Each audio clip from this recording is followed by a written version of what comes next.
I kicked off my shoes and collapsed onto the couch with a heavy sigh. Dropping Megan off at the airport for her business trip had been its usual nightmare. The traffic was a nightmare, and she was running late, snapping at me for every little thing. Her incessant complaints about everything, from the way I packed her bags to how I was driving, had drained what little patience I had left. I was just relieved to finally be home, savoring the quiet solitude that came with her absence. In desperate need of a boost, I headed to the kitchen and poured myself a strong, steaming cup of coffee. The sharp aroma helped shake off the stress of the morning as I settled back into the couch.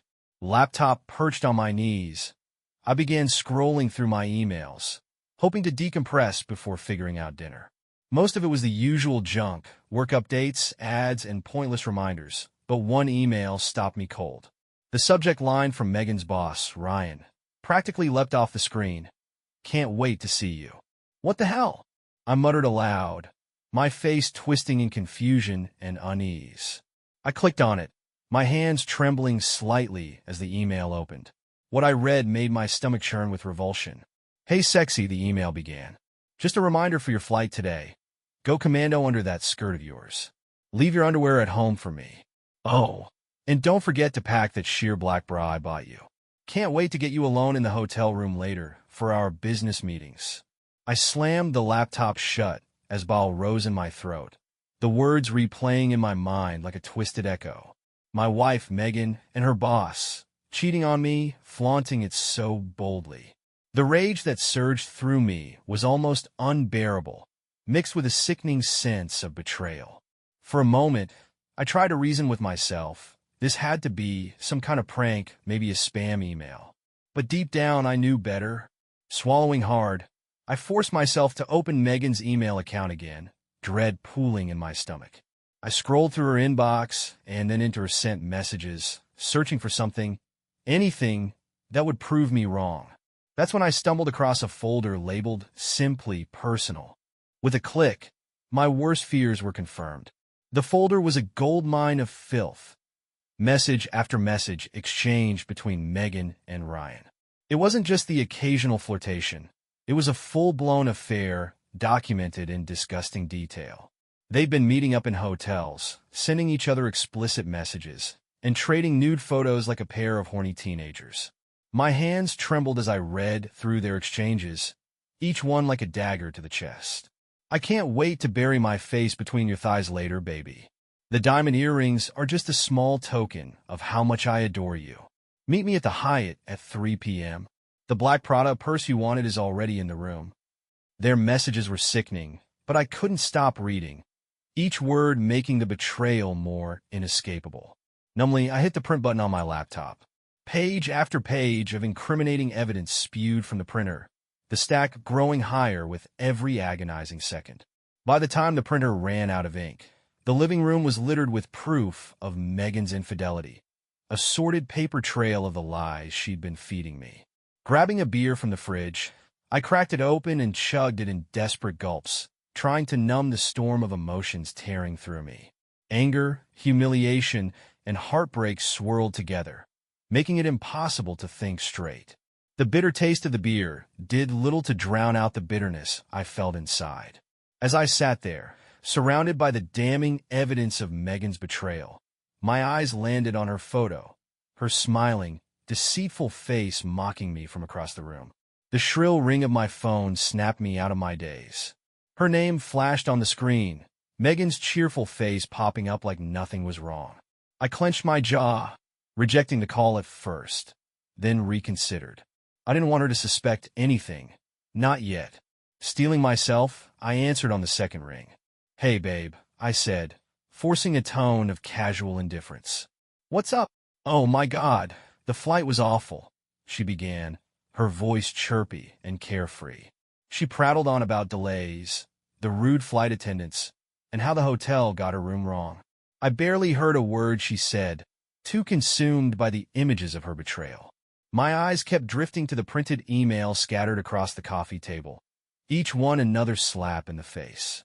I let her talk, giving vague replies as I seethed in silence. There was no point confronting her now. No, I needed to handle this face-to-face. I needed to look her in the eye, to see the lies spill from her lips in person. Until then, I'd play my part biding my time. The numbers and formulas on my computer screen blurred together into an incomprehensible mess. Normally, this kind of work was second nature to me, a thoughtless, almost mechanical routine. But not today. Not after everything I discovered about Megan. Kevin, you okay, man? I jerked out of my daze to see Dave, one of the guys from accounting, staring at me with a look of concern. How long had I been zoning out? Yeah, I'm good, I muttered, rubbing my bloodshot eyes. It was a lie, of course. I hadn't slept a wink last night. How could I? My mind had been a relentless slideshow of gut-wrenching images. Megan and Ryan, her boss, tangled up together. Every time I closed my eyes, I saw them. I saw him. Dave didn't look convinced, but he let it go and shuffled back to his cubicle. I exhaled shakily and buried my face in my hands. I had to pull myself together. Falling apart now, at work of all places, would only make things worse. Losing my career on top of my marriage would just be the icing on this shit cake. But no matter how much I tried to focus, the sordid details from those emails kept hijacking my thoughts. I could almost picture the two of them, their sweaty bodies entwined, his hands roaming over the same skin I had once cherished. It was like a grotesque film on repeat in my mind, every detail sharper than reality. My fists clenched, crumpling the stack of printed emails I'd foolishly brought from home. The jagged edge of the paper sliced into my palm, the sudden sting snapping me out of my spiral. I glanced at the clock. Finally, 5 p.m. I bolted from the office, not even bothering to say goodbye to anyone.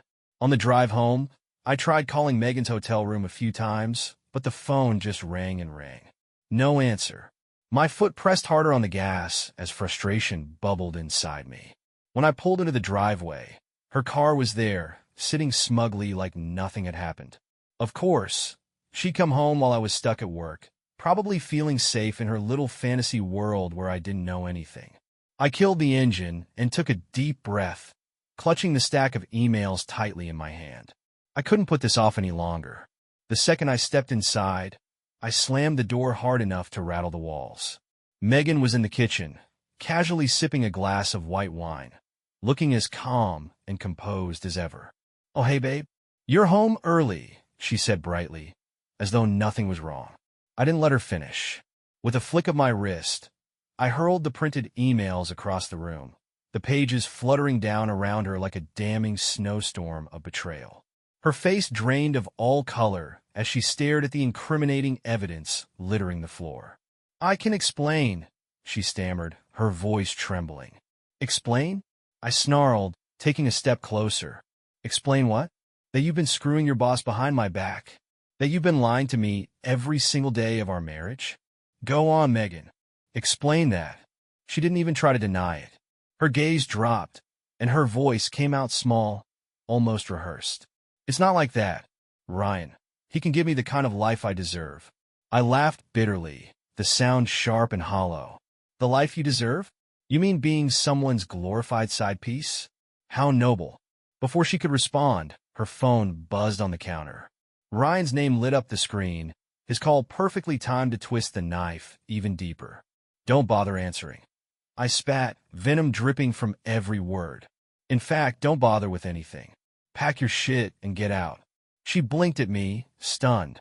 For a moment, it seemed like she was about to argue, but something in my expression must have told her I wasn't bluffing. Without another word, she grabbed her phone and stepped away to make a call. Minutes later, her father's car pulled up outside. She must have called him for backup because he came in silently, his expression unreadable as she boxed up her clothes and personal items. It was eerily efficient, like she'd done this before, packing up a life, walking away without so much as a glance back.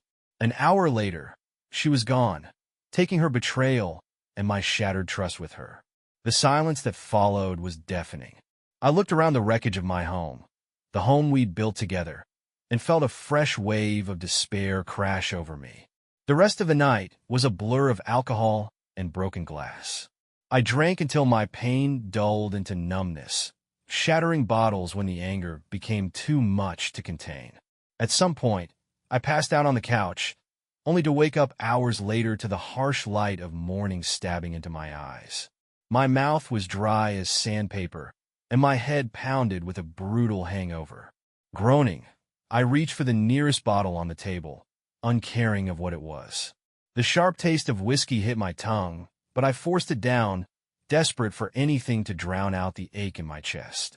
That's how I spent the weekend, holed up in my personal hell, binging on booze and wallowing in self-pity. The betrayal was like a storm, raging inside me without end. Rage, heartbreak, and disbelief swirled together, pulling me under again and again. Somehow, Monday arrived, and I dragged myself into the office, barely functioning. Slumped over my desk, I tried to focus, but my mind was still trapped in the wreckage of my life. The thermos of bitter coffee sat in front of me, the dark sludge a fitting metaphor for my life.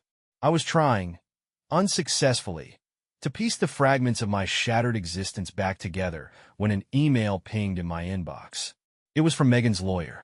The tone was cold and clinical, a detached dissection of our marriage, reducing it all to numbers and assets. According to the detailed spreadsheet attached, she had already drained our joint accounts, taking not just her fair share but far more.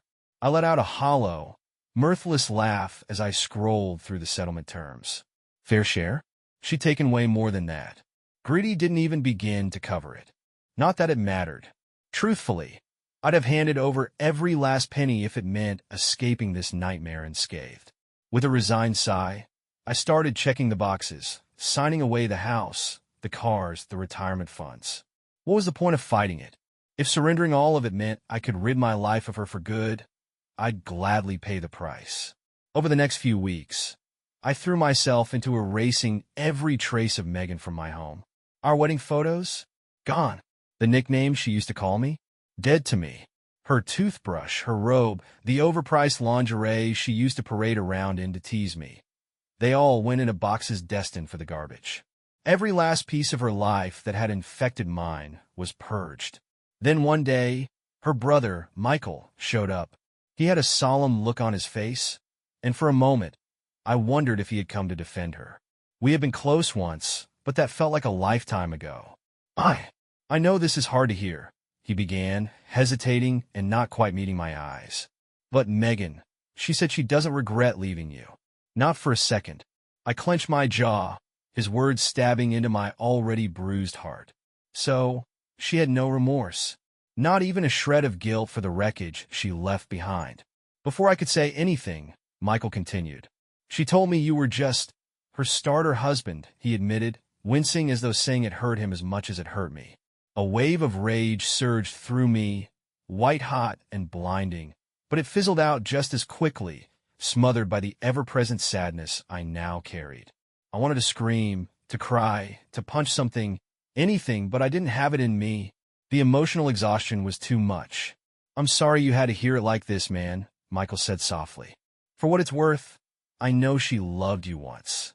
Don't, I said sharply, cutting him off and raising a hand to stop his hollow attempts at comfort. Just don't. I can't keep reopening these wounds. Michael shrank back, slightly, but nodded. For what it's worth, I'm sorry as hell this happened to you, Kev. You didn't deserve any of it. Yeah, I sighed, feeling ancient and worn down. I just want to move on, find some way to start over. Try to be happy again. We exchanged an awkward hug, two grown men fumbling through the pain life had dished out. As Michael turned to leave, I called after him. Hey, Mike, thanks for telling me, I guess, even if it was brutal to hear. He gave me a sad smile, patting my shoulder. Anytime, brother. Just don't let this break you, okay? A few days later, I found myself standing in the grocery store, staring blankly at the beer aisle, lost in my usual fog of misery. A vaguely familiar voice cut through the haze. Kevin? Kevin Johnson? Is that you? I turned, blinking in surprise, to see a face that stirred something deep in my memory. It took a moment, but then it clicked. Oh, Sarah? Sarah Mitchell. Her face lit up with a warm smile, and she gave me a playful shove. He remembers? The one and only. Wow, I said, a flicker of genuine surprise breaking through. I haven't seen you since high school. That's right, she laughed. What are the odds we'd run into each other here? She did a little spin, gesturing around the dull grocery store like it was the hottest nightclub in town. I couldn't help but crack a small smile. Her energy was infectious, cutting through the dark cloud I'd been living under. Yeah, I said, shaking my head. Real highlight of the year, huh? She swatted my arm playfully. There's that classic Johnson sarcasm, but hey, I'll take it. Better than the haunted look you had a second ago. Her comment made my smile falter. The reality of my current situation, divorced, broken, and emotionally bankrupt, crept back in. Sarah, ever perceptive, seemed to notice the shift in my mood. Her expression softened. You know, she said gently, Emily Thompson was asking about you not too long ago. She wanted to track down her mom's old yearbook. Something about finding your picture in it. The name Emily Thompson stirred something faint but familiar. A memory of a freckled girl with braces who I'd quietly admired back in high school. We were never exactly close, but I remembered her as kind, with a warm laugh that could brighten a room. You wouldn't happen to have her number, would you? I asked Sarah, almost surprising myself with the question. Sarah raised an eyebrow, but didn't press me about it. For old time's sake, huh? Sure, give me a second. She scrolled through her phone and read off a number, which I quickly memorized, feeling a strange spark in my chest. Was it hope? Curiosity?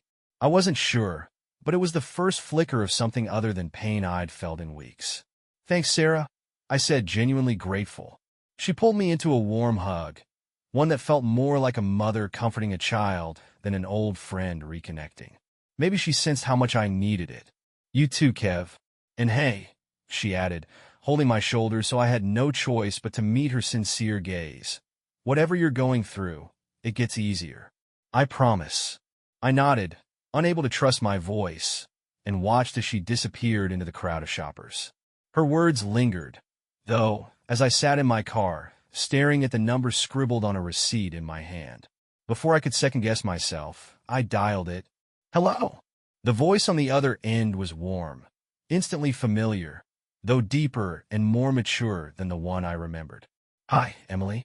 This is, Kevin Johnson, from high school. I stammered, feeling awkward and exposed. There was a pause, then a spark of recognition. Kevin? Wow. I can't believe it's you. How did you? Crazy story. I cut in with a nervous chuckle. I ran into Sarah Mitchell at the grocery store, and she mentioned you were trying to track me down? Oh, right, she said with a laugh. Yeah, I was looking for my mom's old yearbook. My daughter, Rachel, has been obsessed with vintage photos lately and wanted to see what her mom's school looked like back then. Daughter? Of course, she'd have kids by now. We weren't teenagers anymore. Life had moved on, for both of us. Well, listen, Kevin, she continued, her tone warm. It's really great to hear from you. We should, I don't know, grab coffee or something sometime. Catch up. I almost declined. My instinct was to make some excuse about being too busy, but something stopped me. You know what? Coffee sounds great. Or, better yet, how about dinner? I'd love to meet Rachel too, if that's okay. There was a surprised pause, but Emily quickly recovered. Yeah, that sounds wonderful. Although, fair warning, Rachel's a handful.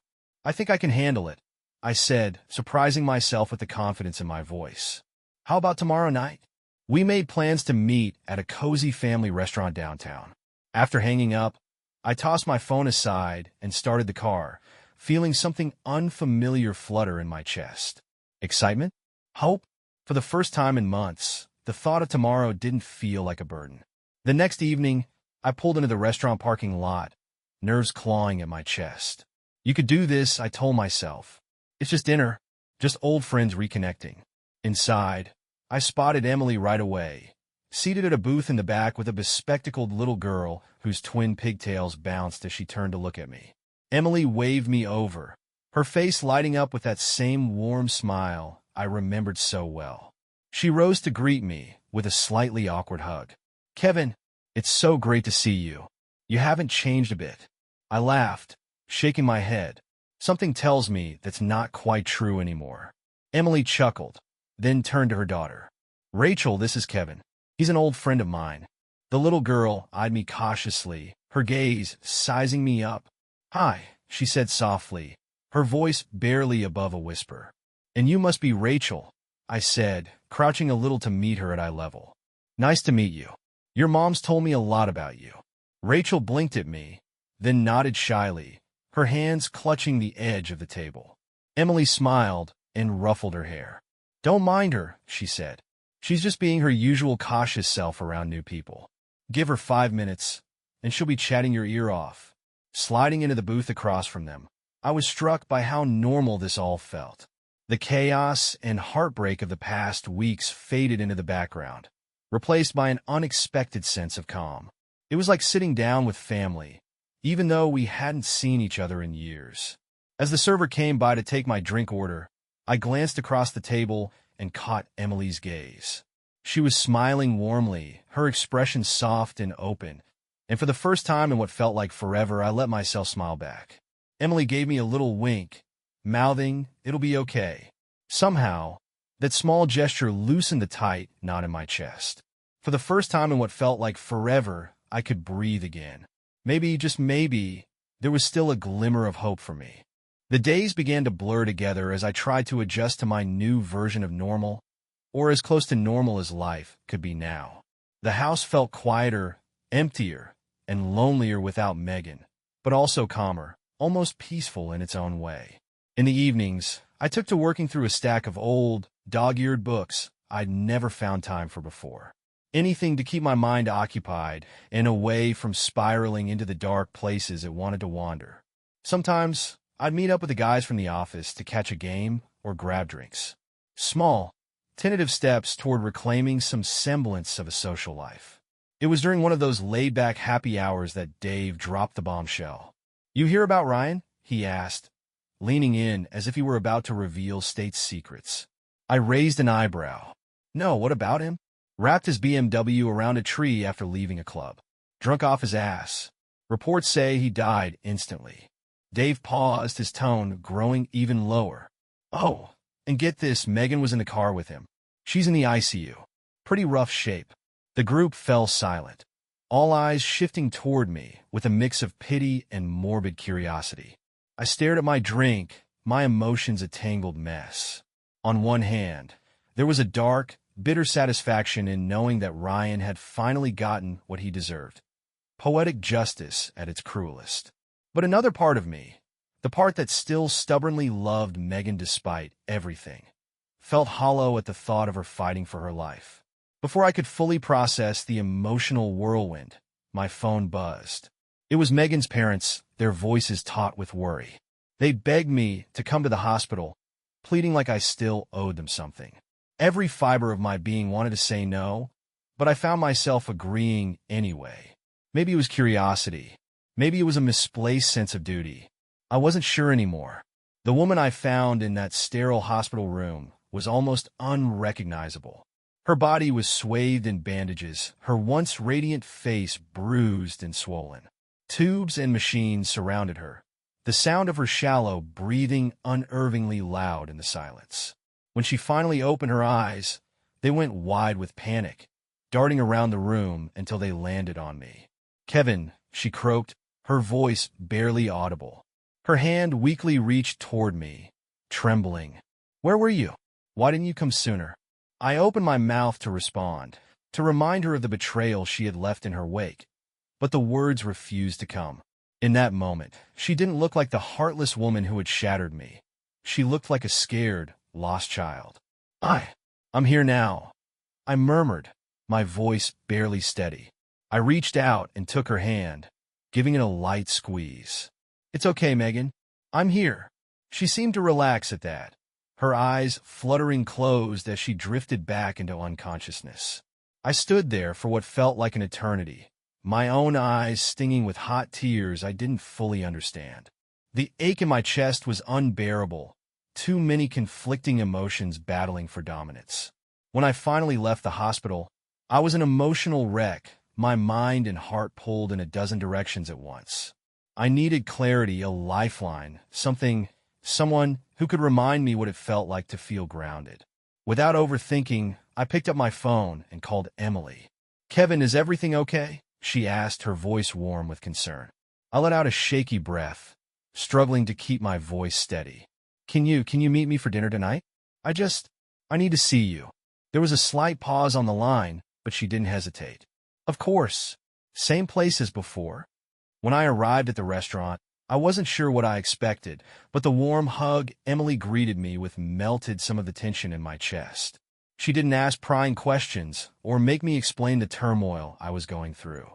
She just was there, grounding me in a way I didn't even know I needed. Rachel was her usual shy but spirited self, her enthusiasm shining through as she eagerly showed me her latest drawings and rattled off her favorite books. Her innocent excitement was contagious, pulling me out of my gloomy haze. By the end of the night, I was laughing and smiling, a genuine smile I hadn't felt in months. For a moment, I allowed myself to imagine a different version of my life. A version where I wasn't weighed down by betrayal and heartbreak. A version where this simple, warm family dinner was my reality. But before that train of thought could derail me, I forced myself to focus on the present. Why ruin something good with what-ifs? The restaurant staff had to politely remind us they were closing for the night.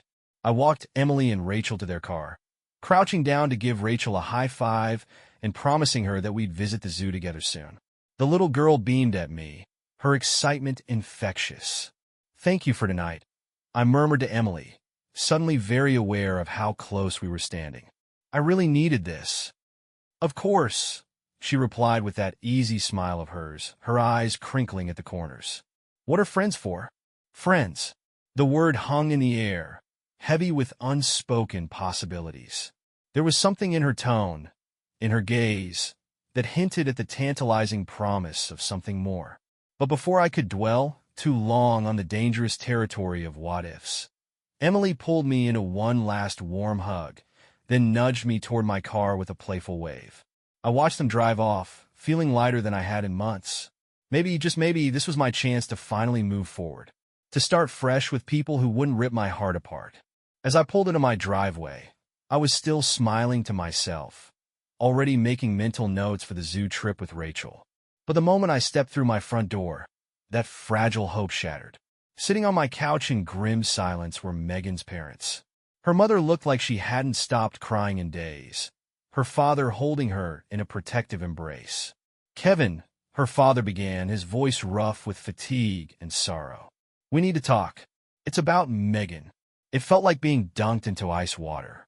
The fragile sense of normalcy I had been nurturing was gone, obliterated by their presence. I opened my mouth to tell them I couldn't do this, that I was done. But her mother cut me off, her red-rimmed eyes locking onto mine with a desperate intensity. She doesn't remember anything, Kevin," she said, her voice cracking. "The accident, the affair, the divorce, it's all gone." I stared at her, my mind struggling to process what she was saying. "She has amnesia," her father explained, his tone weary but direct. "The doctors call it retrograde amnesia. She's lost all memories from the past year and a half. As far as she's concerned, you two are still married."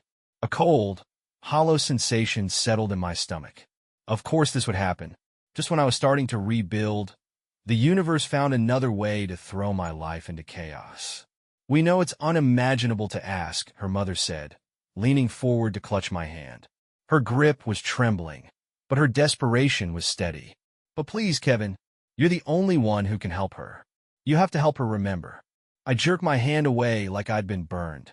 "No," I said, shaking my head with rising panic. "No, I can't. I can't go through that again." "Please," she begged, fresh tears spilling down her face. "You're the only one who can get through to her. The only one who can help her find her way back." "I'm sorry," I choked out, the words barely escaping my throat as I turned away from their pleading expressions. "I'm so sorry, but I can't." I didn't wait for a response. I fled past them, up the stairs, and into my bedroom, slamming the door behind me. My chest heaved with ragged breaths as I collapsed onto the bed, my mind spiraling. How could I turn my back on Megan? She was the woman I had loved with every fiber of my being, the person I had once vowed to protect through anything. But how could I willingly throw myself back into the grinder after what she had done to me? I lay there for what felt like hours, guilt and self-preservation warring inside me. Eventually, The sound of hushed voices and the soft click of the front door told me her parents had given up and left. Dragging myself upright, I trudged downstairs, every step feeling heavier than the last. But when I entered the living room, I froze. Sitting on the couch, wearing matching expectant smiles, were Emily and Rachel. "Hey," Emily greeted brightly, pulling me into a hug before I could say a word. Her warmth was a stark contrast to the cold knot in my chest. "We didn't want to interrupt earlier, but we were hoping to take you up on that zoo trip today." I blinked at her, dumbfounded. For a moment, the heaviness lifted, replaced by the simplicity of her joy. She and Rachel radiated light in a way that felt almost healing. Finally, I managed a faint smile. "You know what?" I said, my voice stronger than I expected. "The zoo sounds perfect." Later that day, elbow deep in dishwater, I scrubbed at plates in the kitchen. It was a mindless task, but one I clung to in the hope of drowning out my thoughts. Yet my mind kept circling back to Emily and Rachel, their laughter, their warmth. The way Rachel had proudly marched me through the zoo, pointing out every animal like it was the first time anyone had ever seen a giraffe. For a few hours, they had chased away the storm clouds hanging over me. They reminded me what it felt like to be seen, to belong, to laugh without reservation. And even as the shadow of Megan's parents and their desperate plea loomed over me, I couldn't help but feel a flicker of hope. Maybe, just maybe, my future didn't have to be defined by the wreckage of my past. The stack of plates and bowls in the sink clattered softly as I scrubbed at them, desperate for anything to drown out the relentless loop of thoughts swirling through my mind. The sharp, shrill ring of my phone cut through the quiet, and I froze. Water sloshed over the edge of the sink as I hurriedly wiped my hands on a dish towel and checked the caller ID. Megan's dad. Of course. With a weary sigh, I accepted the call. "Hello, Kevin." His gruff voice carried the weight of exhaustion and resignation. "I know I'm probably the last person you want to hear from right now, but Megan needs to see you. She needs to talk." I pinched the bridge of my nose, squeezing my eyes shut. The words I needed to say were there, but so was the crushing weight of the situation. How many times had we already been over this? "Look," I started, keeping my tone steady, "I get that this is hard for you. I do. But I can't. I can't put myself through that again. Not after everything." The silence on the other end stretched so long that for a moment I wondered if he'd hung up. But then his voice came again, smaller this time. Defeated. "Just come see her, Kevin. I'm begging you. He paused, his emotions getting the better of him. "She's not doing well. The amnesia, the guilt over what she can't remember, it's tearing her apart." My chest tightened at the raw pain in his voice. No matter how much Megan had hurt me, she didn't deserve to live trapped in a purgatory of forgotten memories and lingering guilt. A part of me hated her for what she'd done, but another part, a quieter, gentler part, couldn't bear the thought of her suffering like this. "Okay," I heard myself say before I could overthink it. "Okay, I'll come by tomorrow after work. But I'm not promising anything. All right?" The sigh of relief on the other end was palpable. "Thank you, son. You have no idea what this means." I ended the call and leaned back against the counter, staring blankly at the ceiling. It felt like the wind had been knocked out of me. What was I getting myself into? The next evening, I drove to the hospital, my stomach tied in anxious knots. I told myself over and over that I was only doing this as a favor to her parents, that I owed Megan nothing. But the second I stepped into that sterile hospital room, my resolve crumbled. She looked so small, fragile, and heartbreakingly vulnerable, lost in the oversized folds of her hospital gown. She was picking at the edge of her bedsheets, her fingers moving absently, like a child trying to ground themselves. At first, she didn't even notice me standing in the doorway. "Megan," I said softly, clearing my throat. It's me, Kevin." Her head shot up at the sound of my voice, her wide eyes filling with equal parts shock and hope, a look I knew all too well from the final, agonizing days of our marriage. "Kevin," she whispered, reaching out toward me, her fingers trembling. You came." Before I could stop myself, I crossed the room and took her hand in mine. Every instinct screamed at me to turn back, to protect myself, but I ignored them. Her skin was cool to the touch, her grip surprisingly strong as she clung to me like a lifeline. "I'm here, Megan," I said quietly, swallowing the lump in my throat. "I'm right here." She stared up at me with those big, soulful eyes I had fallen in love with all those years ago. But now, they were haunted, lost. It shattered my heart all over again. "I'm so sorry," she whispered, her voice cracking as tears slid down her pale cheeks. "For whatever I did, whatever I can't remember, you have to know how sorry I am." My throat burned as I fought to keep my composure.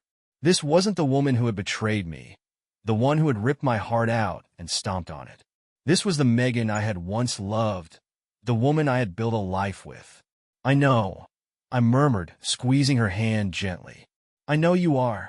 We sat there for what felt like an eternity, the quiet punctuated only by her soft, broken sobs. Eventually, she wiped at her cheeks and met my gaze again, her expression raw and fragile. "Part of me doesn't want to remember," she admitted in a small, broken voice. I'm scared of what I'll find out, of what I did to you, to us." My heart twisted painfully at her words. God, how I wanted to tell her the truth, to lay it all bare so she could face it, process it, and finally move on. But something stopped me. Maybe it was pity, or maybe it was that small part of me that couldn't stand to see her hurt anymore. "Maybe it's better that way," I heard myself saying, the words leaving my mouth before I could second-guess them. "Maybe we can start fresh, wipe the slate clean, begin again." Her eyes widened, fresh tears glistening as a flicker of hope spread across her face. For a moment, she looked like the Megan I used to know, the woman who could light up a room just by walking into it. "You mean that?" she asked, her voice trembling with cautious optimism. I nodded, though my own heart felt like it was being pulled in two directions. "Yeah, Megan, I mean it." "You mean you'd be willing to give us another chance? After everything?" Megan's voice trembled, her wide eyes filled with a fragile, aching hope. I opened my mouth, ready to respond, ready to gently but firmly shut down that line of thinking. I wanted to explain about Emily and Rachel, about the new life I was cautiously building for myself, about how I was finally learning what healthy love felt like. But then I looked at her, really looked at her, the fragile, broken woman lying in that hospital bed, holding onto the faintest thread of hope. And I couldn't do it. I couldn't be the one to shatter her world all over again. I don't know, Lou, I said finally, forcing a tight, uneasy smile. "Why don't we take things one day at a time? No pressure, okay?" She seemed to relax at that, the faintest smile tugging at her lips. "Okay," she murmured, nodding softly. "One day at a time. I can work with that." We lapsed into a more comfortable silence, her hand still loosely grasping mine. Deep down, I knew I was playing a dangerous game. I knew I was only delaying the inevitable. But another part of me, the part that couldn't help but still love her, no matter how deeply she'd hurt me, wanted to savor this fleeting moment. To pretend, just for a little while longer, that we were still the golden couple we had once believed ourselves to be. When I finally rose to leave, Megan caught my arm, her eyes shining with a mixture of hope and trepidation. "Kevin, would you want to go to dinner with me sometime? You know, when I'm feeling better. Just us. Like a date." My heart stuttered as I studied her face, so open, so vulnerable. This was the Megan I had fallen for, peeking through the cracks in her amnesia like a wildflower determined to sprout through concrete. For a moment, I wanted to say yes more than anything, to turn back the clock, to try and recapture that spark we'd once had. But I couldn't. I wouldn't. Not after everything. Not with Emily waiting for me, ready to show me what real love, the kind that didn't shatter you into pieces, looked like. "Lo," I began, keeping my voice soft. I think that would be a mistake. You and we had our chance. A pretty amazing one, if I'm being honest." Her brow furrowed in confusion, her mouth opening to protest, but I pressed on before I could lose my nerve. "But that was then, and this is now. I've moved on. I've found someone new who makes me incredibly happy." Understanding dawned in her eyes, quickly followed by a hollow sadness that hit me like a punch to the gut. I wanted to take the pain away, but I knew I couldn't. "I see," she whispered, her hand falling away from my arm. "Well, I'm happy for you then.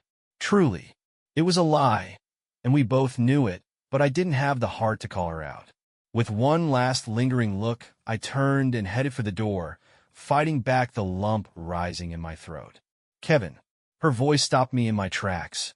I glanced back, bracing myself for more heartbreak.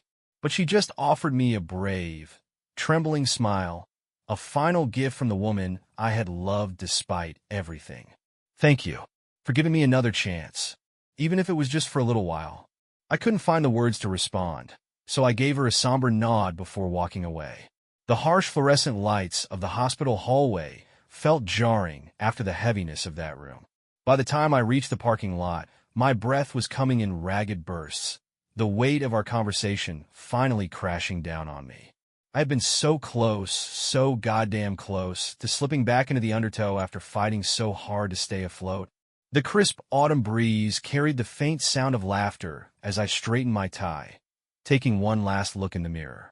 Today was the day, a fresh start I couldn't have imagined wanting just a few years ago. "You ready for this, old man?" a familiar voice chimed. I turned to see Rachel, beaming up at me in a puffy lavender dress. Her unruly curls had been tamed into an elegant updo, making her warm brown eyes seem even bigger and brighter. She looked so grown up I almost didn't recognize her. "You know it, kiddo," I said with a wink, trying to ignore the nervous flutter in my stomach. "But shouldn't I be asking you that? This is a pretty big day for both of us." She rolled her eyes dramatically.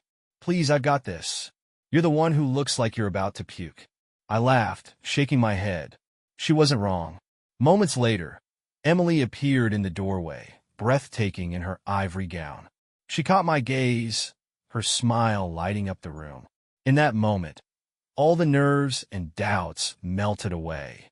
She walked toward me, her eyes never leaving mine, and suddenly the past didn't matter. Not Megan, not the pain, not the heartbreak. None of it. What mattered was this moment, this life we were building together. When Rachel took my hand and led me down the aisle to stand by Emily's side, I couldn't stop smiling. For the first time in years, I felt whole. This was my second chance, not to fix what had been broken, but to build something new, something better. And as I stood there with my new family, I knew I had finally found the happiness I'd been searching for.